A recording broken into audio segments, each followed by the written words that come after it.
Thanks for the introduction and good morning to everyone. I want to acknowledge my co-authors first, Colin Woodroffe and Sarah Hamylton from University of Wollongong, together with Stuart Phinn, Roelfsema, and Megan Saunders from University of Queensland. Today I'm going to talk about data fusion for mapping coral reef geomorphology. And before I came here, I couldn't stop noticing that out of, I think, 75 oral presentations, this is the only one that deals with underwater environments. So for the next 15 minutes or so, I'm going to try and explain why GEOBIA is not going underwater, but also what are the limits of GEOBIA underwater and also the potentials. So as you might be aware, there is several applications of GEOBIA to geomorphological applications. Examples such as landslide, alpine environments, floodplains, glacier, volcanic.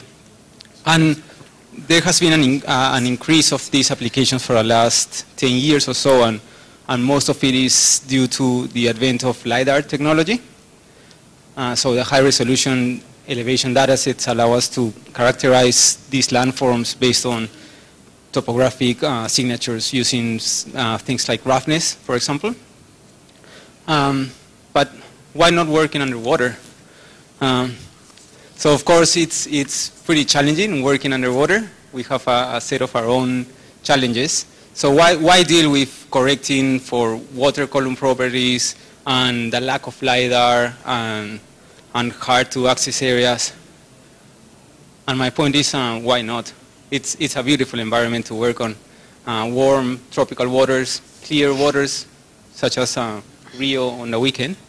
And these clear waters where coral reefs thrive also allow us to see pretty deep into the water column. So if we use optical images, we can go down to, let's say, 30 meters on clear waters, and bathymetric LiDAR claims to go down to almost 70 meters.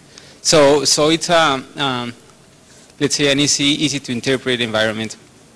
And this has been traditionally done. So for the last 30 years or so, researchers have manually interpreted the geomorphology of reefs. So if we take this image, I'm not sure if you're familiar with reefs, but we have a set of geomorphic zones that are very common to different environments, such as the reef flat, the reef crest here, and then some spur and groove landforms. So this is kind of the different landforms we expect on corals. And these are driven by some underlying physical processes that result on some pretty consistent landforms between different reef environments across different geographical settings. So even though the coral assemblages might be very different, and we have a high diversity on corals, the resultant geomorphic structures are pretty similar wherever you go. So we can find these kind of landforms everywhere, mostly. The problem, as I was saying, on working on these environments is accessibility.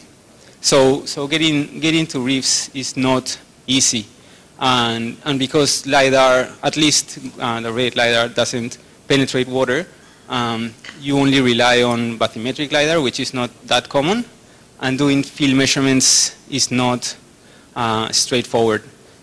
So sometimes you can go and just map with an eco sounder around the reef, or you can just go on top of the reef flat if it's shallow enough and measure elevation, but usually you don't want to be there. This is a pretty classic example of a reef crest being hit by like pretty big waves. So it's an environment that it's not easy to work with. And over the last 10 years or so, object-based image analysis has started to work on reefs. So there's a couple of publications already showing the advantages of object-based in comparison with pixel-based or manual interpretations of coral reef geomorphology. But on this presentation, we want to take things further, a step ahead, and just incorporate elevation as well to improve mapping accuracy. So my study areas are two pretty different reef types. One is up in northern Australia, in Torres Strait. It's called Bed Reef, and it's this reef we can see here. It's what we call a planar reef, and it's a pretty shallow intertidal lagoonal reef. So we have intertidal, so kind of like 2 meters deep here, and water around the reef is probably around 20, 25 meters. For this reef, we had QuickBird imagery and bathymetric LiDAR, fortunately, both acquired on 2008. And we also did some field collection, some field data collection. The other reef we worked on was Lizard Island, so that's within the Great Barrier Reef, and it's this other reef type, pretty dissimilar to Bed Reef. So this is what we call a fringy reef, and it just goes around this granitic island. For this reef, we had a Worldview 2 image, and we went there last year on December to do some fieldwork. So we measured some single beam bathymetry, which we used to derive some high resolution bathymetry for the whole area. So segmentation. Because we try to make this process the most transferable and repeatable as possible, we use a data-driven segmentation. So we use the estimation of scale parameter tool. And what we found was that for the finer segmentation, we ended up with very similar objects on size-wise. So we did a two-level segmentation, a finer segmentation to delimit the reef, and then a coarser segmentation to classify it. Sorry. We used this rule set, which was based on a previously defined semantic model. So we use both spectral features, some features derived from the terrain attributes, from the DEM, and some shape features as well, some geometric features. For both reefs, we tweaked a little bit the feature values, and we compared both with and without the terrain attributes, just to see if incorporating elevation increased the accuracy or not. So these are some of our results. For Bed Reef, we can see that some of the geomorphic zones increase considerably on accuracy when incorporating elevation. Overall accuracy, it's pretty high, it's relatively high. So 80% is consistent with overall accuracies published in the literature. And when incorporating elevation, we get up to 81%. On the case of Lizard Island, we also can see some increases in accuracy when incorporating elevation. And again, 80% overall accuracy without elevation, and around 90% with elevation.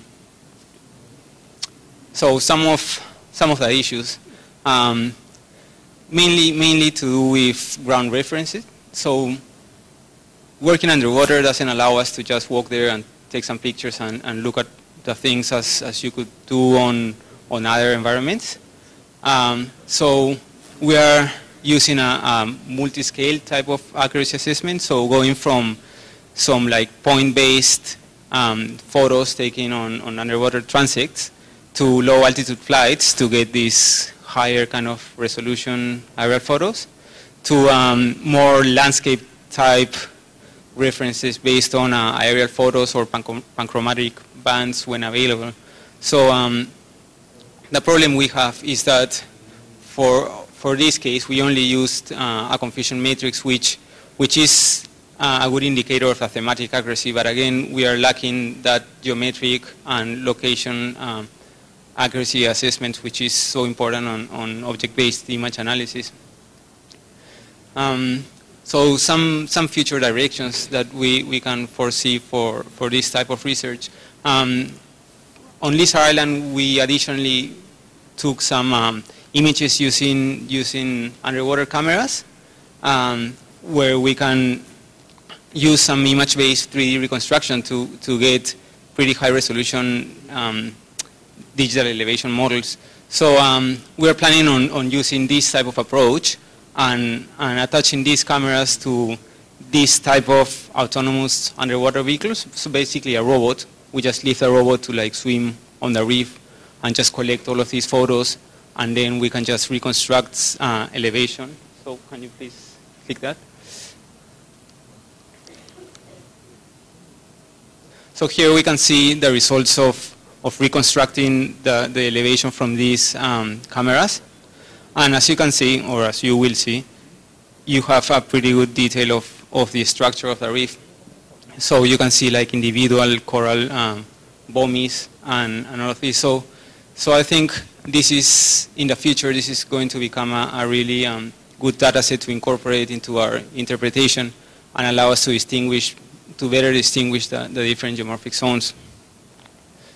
So just to sum up, we showed here that incorporating elevation in the usual workflow of object image analysis definitely increases the accuracy. And this is related to the incorporation of context and geometry features on our classification.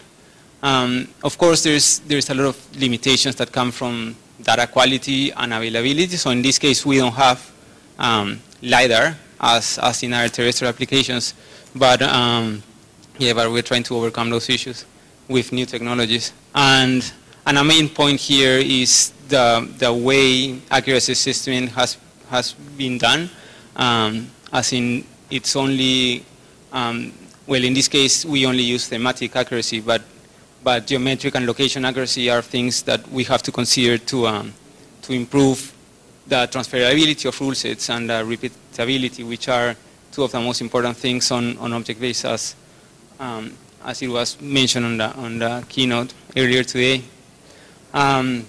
So this is one of the key, I guess, future research aims we have, is to improve on this robustness of rule sets and the transferability